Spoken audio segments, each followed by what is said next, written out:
હાલો ભાઈ, ચામુંડા ઇલેક્ટ્રિક માં નવો માલ આવી ગયો છે. બ્લેકબેરી મિક્સર નવા મોડલ 5000 હારે આવ્યા છે. તો આજે તમને બતાવી દઉં આપણું મિક્સર.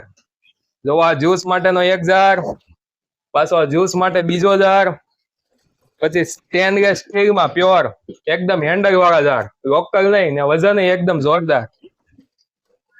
પાછો સ્ટીલ નો બીજો જાર ને ચટણી માટેનો જાર. ને મિક્સર નું મોડલ તમે જોવો આમ આગા ગ્રાન્ડ, કઈ વસ્તુમાં ઘટે નહીં એવું. જો આમ આગા કરે ને. બાકી 3 વર્ષ મોટર ની ગેરંટી ને 800 વોટ નું મિક્સર છે. તો આજે જ લેવા પોગી જાજો, ફૂલ સ્ટોક આવેલો છે. ખરીદી કરવા પોગી જાઓ. મોટા વરાછા, ઉત્તરાયણ, ચામુંડા ઇલેક્ટ્રિક.